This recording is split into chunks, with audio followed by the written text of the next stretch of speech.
A bucket of dirty water hit the stone floor and burst apart.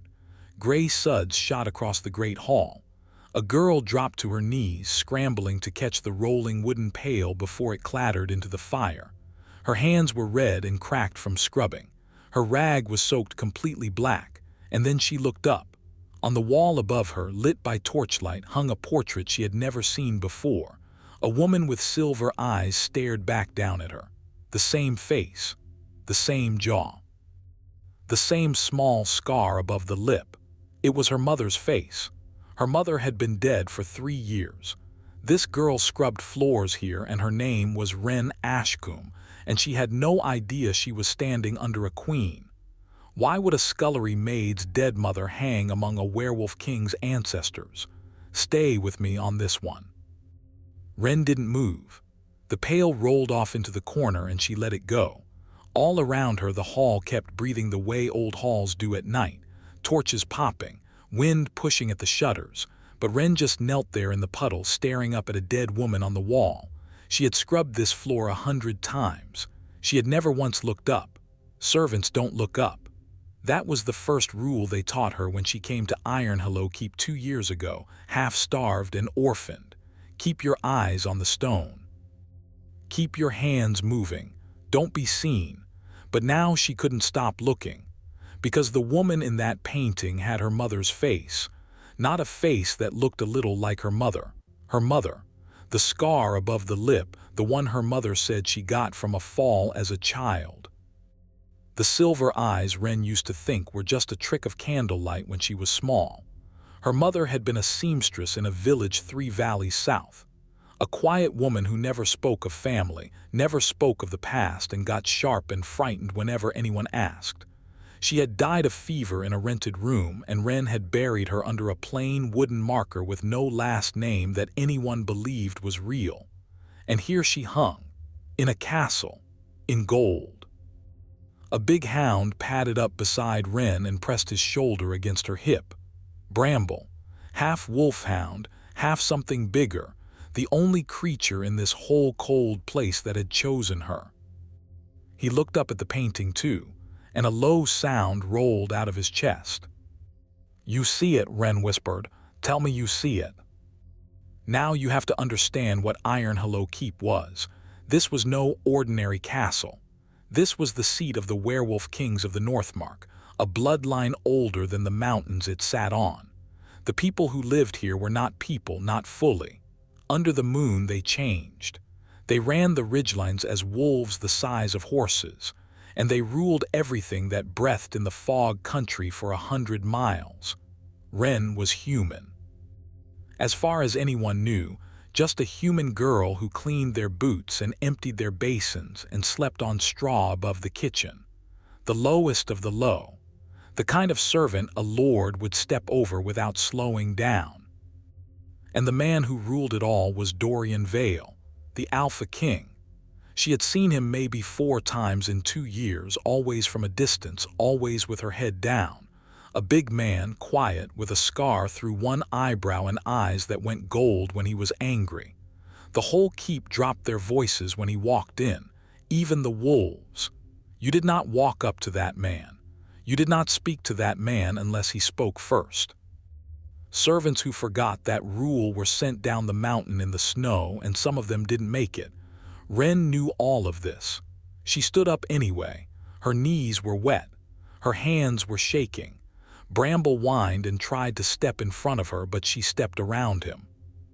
She looked at the little brass plate under the frame, and she couldn't read the whole thing, but she could read the first word, because her mother had taught her that one word before anything else. The word was a name, and the name was not Ashcombe. Something cracked open inside her chest right then.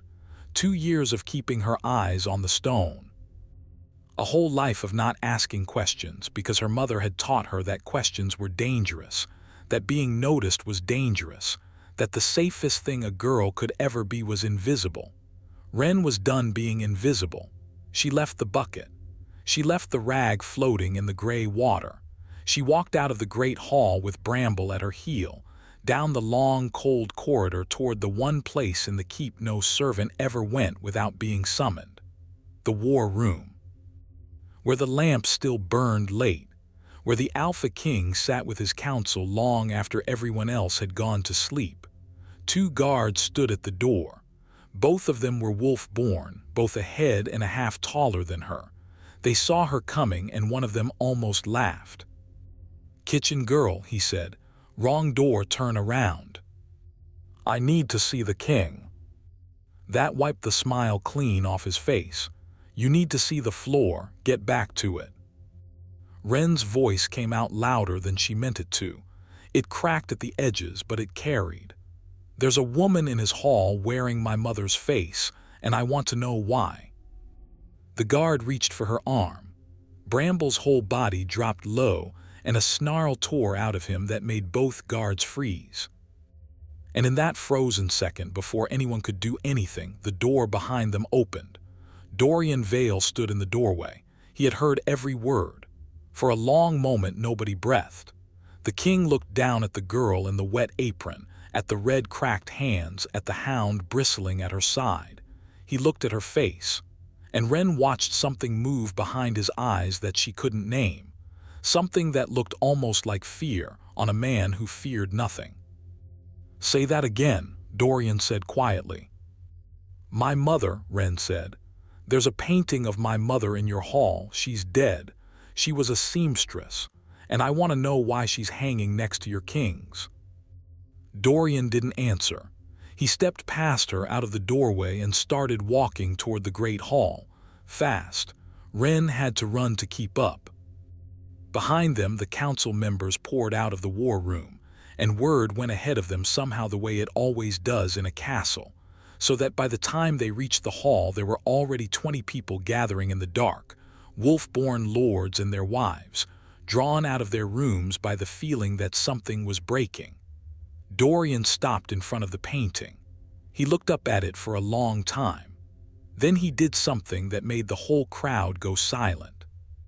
He put his hand against the wall to hold himself up. "Alara," he said, just the name, barely a breath. "That's not her name," Ren said. "Her name was Marin."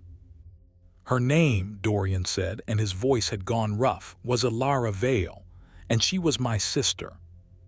The word hit the crowd like a stone in still water. Ren heard it ripple out behind her, one gasp and then another. Vale, the king's name, his sister. "That's not possible," Ren said. "My mother was a seamstress. She sewed dresses. She darned socks. She wasn't anyone's sister. She was nobody. She was the Luna promised to this throne," Dorian said. He turned to look at Ren, and now there were tears standing in the eyes of the Alpha King, and no one in that hall had ever seen such a thing. "She was meant to rule beside the next king. She was the strongest of our blood in 3 generations. And 18 years ago she vanished off the face of the earth in a single night, and I have been looking for her every day since." Ren's legs went weak. Bramble pressed against her again, holding her up the way the king was holding himself up against the wall. "You're lying," she whispered. But she didn't believe her own words even as she said them, because she was looking at that scar above the painted lip, and she was remembering her mother waking in the night gasping, her mother refusing to say where she came from, her mother's silver eyes.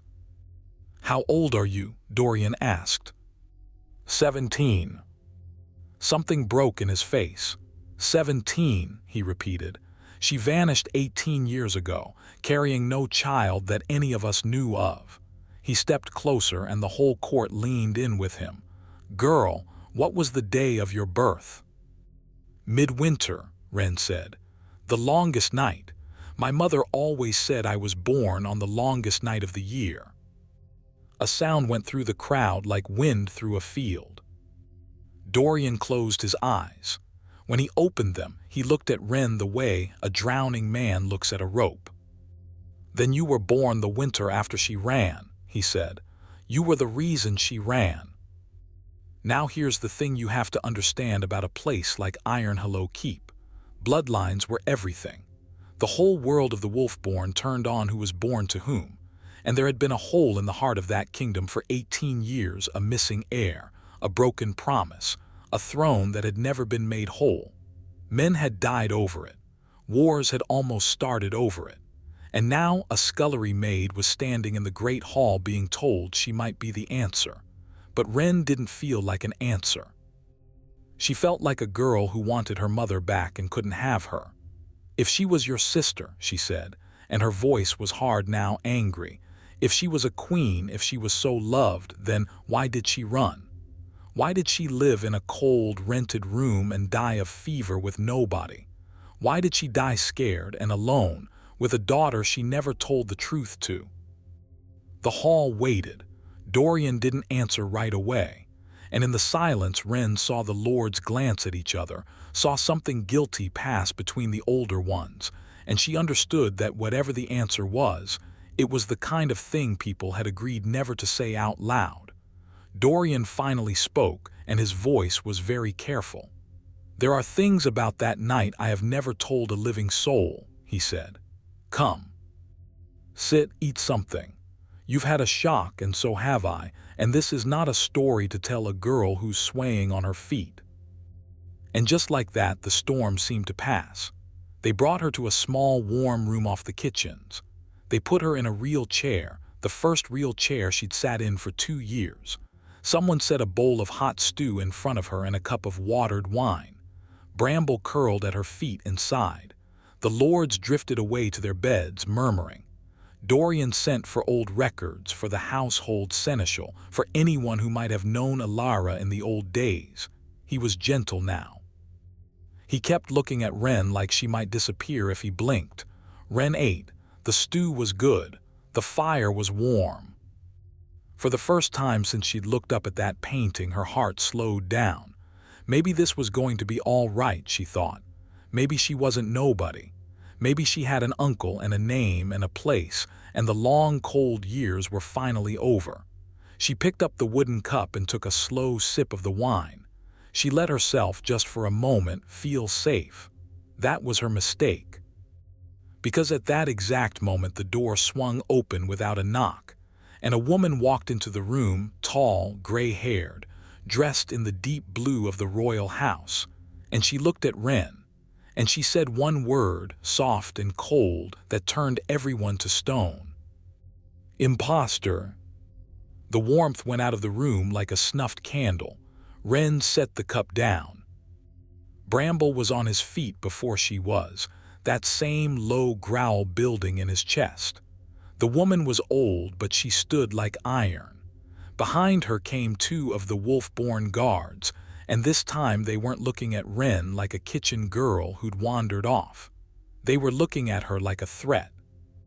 "Lady Sabine," Dorian said, rising, "you forget yourself." "I forget nothing, Your Grace. That's the trouble with me."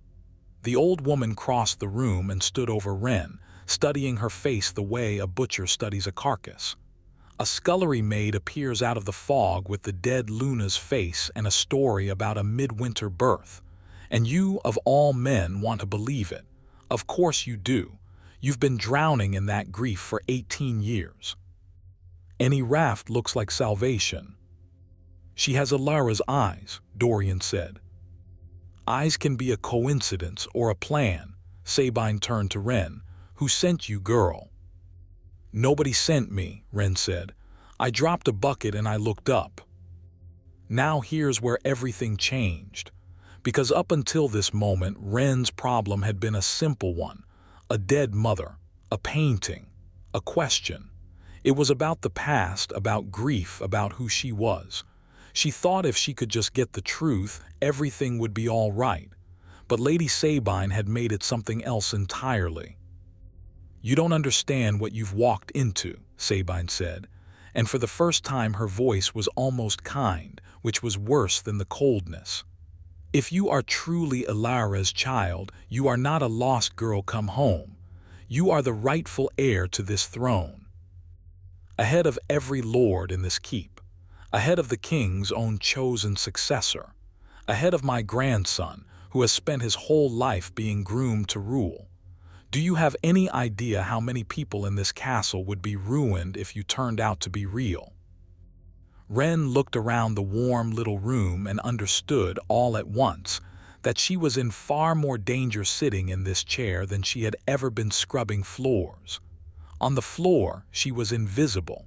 In this chair, she was a target. "So which is it?" Sabine went on. "An honest girl who stumbled onto a terrible truth, or a clever fraud sent by our enemies to put a puppet on the throne? Because those are the only two things you can be. And I promise you, child, one of them ends with you dead by morning, and I have not yet decided which one I believe." Dorian stepped between them. "No one touches her. That's a command, not a request." "Commands," Sabine said softly, "are for kings who are sure of their own judgment. You are not sure.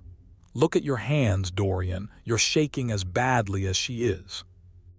And he was. Before I go on, because this next part is where the whole thing turns, if you're still with me, do me one favor and hit that subscribe button. This story gets its hooks in you, and I don't want you to miss where it goes. Now, back to that little room and the girl in the chair and the king who couldn't stop shaking. There was a way to settle it. Everyone in that room knew what it was, but it was Sabine who said it out loud. Blood remembers blood. If Wren truly carried the veil line, then there was one test no imposter could fake: the naming. An old rite of the Wolfborn where the heir was brought before the ancestral fire in the crypt beneath the keep, and the fire either recognized the blood or it did not. If the blood was true, the flames turned silver. If it was false, they stayed red, and the pretender was cast down the mountain. "Then we do the naming," Dorian said. "Tonight." "Tonight," Sabine agreed. And something in the way she said it made Bramble growl again, low and steady, and Wren reached down and put her hand in the thick fur of his neck and held on. They took her down. Down past the kitchens, past the cellars, down a winding stair carved into the living rock of the mountain, down to a place that smelled of cold stone and old smoke. The crypt of the Vale Kings. Statues lined the walls, one for every ruler going back 1,000 years, and at the far end burned a low fire in a black iron bowl that Dorian said had never once gone out. The lords gathered again, all of them, roused from their beds. Sabine's grandson was there now too, a young man named Corvin, handsome and pale, watching Wren with an expression she couldn't read. This was the man who had spent his whole life expecting to be king.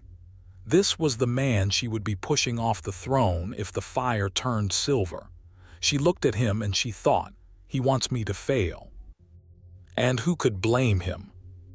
"Step to the fire," Sabine said. "Put your hand over it.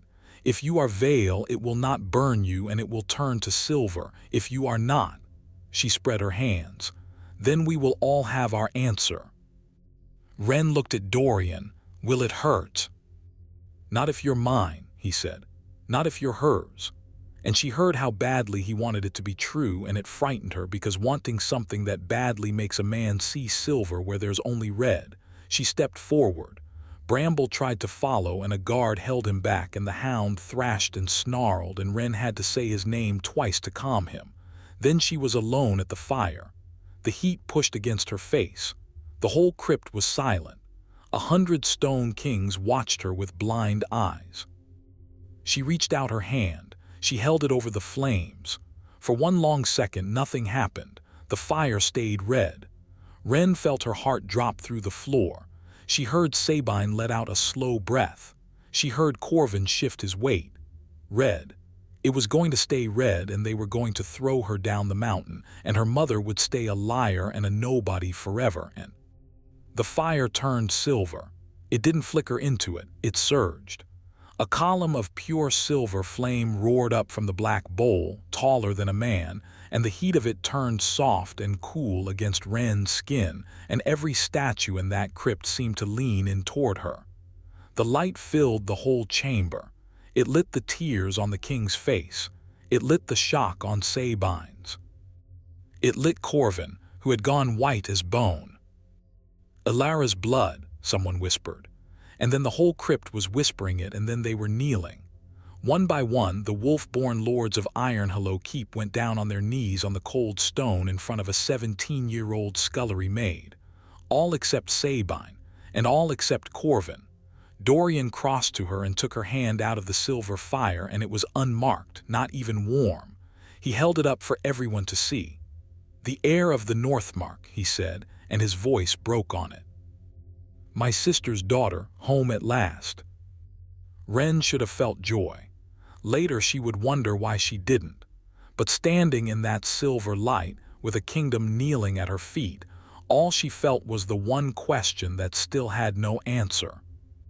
She pulled her hand free of the king's and turned to face him, and she asked it in front of the whole court, because she was done being told to sit and eat and wait. "Then tell me why she ran," Ren said. "You promised me the truth. The fire's silver. There's nothing left to test. So tell me, uncle, why did my mother, your beloved sister, your Luna, the strongest blood in 3 generations, why did she run into the snow 18 years ago and die a stranger rather than come home?" Dorian's face closed like a door. He looked at Sabine. Sabine looked at the floor, and Ren understood that the hardest part was still coming. "Because," Dorian said slowly, "she was carrying a child. You. And under the law of this keep, the child of the Luna and a human father cannot inherit. Such a child is not an heir. Such a child, by the old law, is a stain on the line, and there is only one thing the old law says to do with such a child." The crypt had gone very quiet. "They kill it," Corvin said. He was the one who said it, stepping forward at last, and his voice shook. "The council votes and they kill the child and they take another Luna. That's the law. That's what they voted 18 years ago. I've read the record. My grandmother signed it." He turned and looked at Sabine, and there was something in his face now that wasn't the greed Ren had expected. It was horror. "You told me she died of a fever. You all told me she died of a fever." "She was going to die," Sabine said, and for the first time the iron in her voice cracked. "The council had voted. The order was given. I loved that girl like my own, and they had voted to cut the child from her body and be done with it. What was I supposed to do?" The whole story turned over in that moment, and Ren finally saw the shape of it. Her mother hadn't run from love. She'd run from a death sentence. She'd run to save the baby in her belly. She'd given up a crown, a home, a brother, a whole world, and she'd gone to die poor and afraid in a rented room 3 valleys south, all so that Ren could be born and live. "You," Ren said, staring at Sabine, "you warned her. That's why you know. You told her to run." Sabine's mouth trembled. "I opened the west gate myself. I gave her my own horse. I told her never to come back, never to send word, never to let anyone learn the child had lived. And I have spent 18 years making sure that vote was buried and forgotten so that no one would ever go looking for a baby to finish what they'd started." Her old eyes came up, wet now, furious and grieving all at once. "And then you dropped a bucket and looked up. And undid all of it in a single night. You foolish, foolish girl." Now Ren understood why Sabine had called her an imposter, not out of hate, out of terror, because the old law had never been repealed. Because there were lords in this very room who had voted for that death sentence and were still alive. Because a living heir of the forbidden blood wasn't a triumph. She was a target with a crown painted on her back. Dorian turned to face his court, and the grief on his face hardened into something else. Something like the king they were all afraid of. "The law that condemned my sister," he said, "was signed by this council in my father's time. My father is dead. I am the Alpha King now. And I am telling you, all of you, that the old law dies tonight. You cannot simply," one of the older lords began. "I can," Dorian said, and his eyes went gold and the whole room felt the weight of the wolf behind them. "I am the blood of 1,000 kings, and the fire turned silver for this girl. She is Alara's daughter, and Alara was the best of us, and she died for the crime of loving a man and refusing to let her child be murdered. That is not a stain on this line.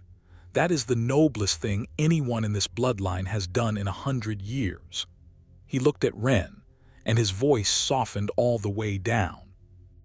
You are not a stain, child. You are the reason your mother was the finest woman I ever knew. And I will burn this whole keep to the ground before I let anyone lay a hand on you." There was a long silence, and then slowly the lords who had knelt for the fire knelt again, this time for the man. And the ones who had voted for the old law 18 years ago looked at the king's gold eyes and looked at the silver still burning in the bowl and knew the world had changed under their feet.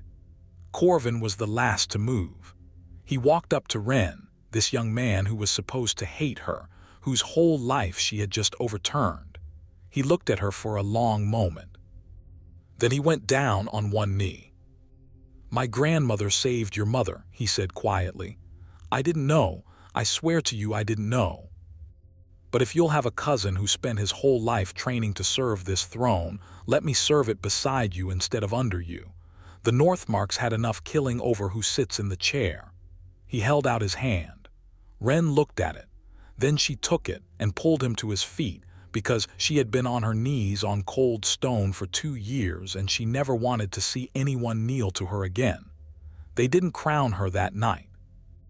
There were laws to unwrite and a court to win over and a whole life she had to learn how to live.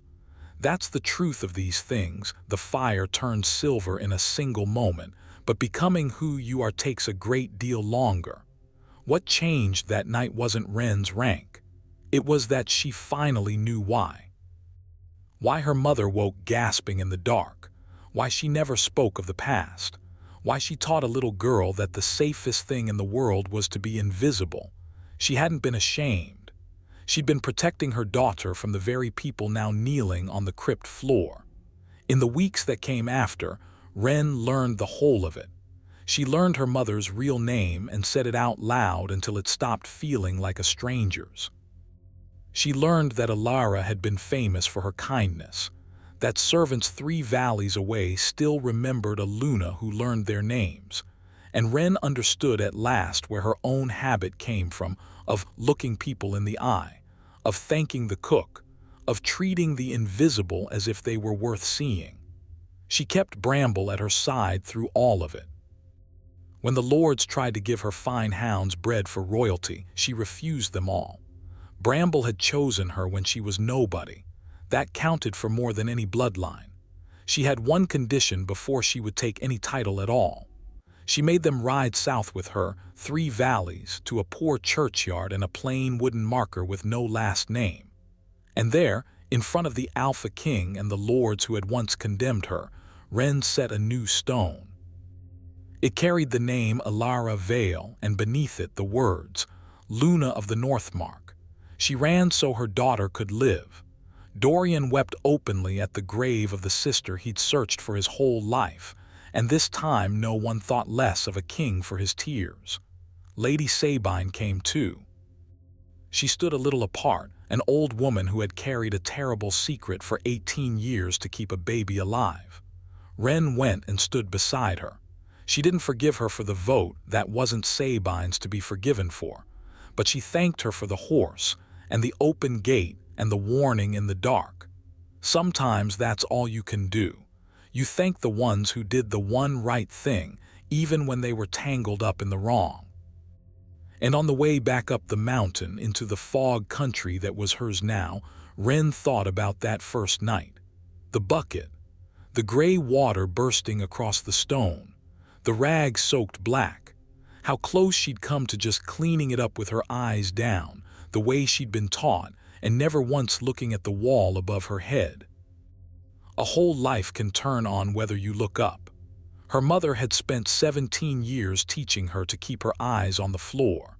And in the end, the thing that saved everything, the thing that gave a dead woman her name back and gave a lost girl a home, was the one night Ren finally broke that rule and lifted her head to the light.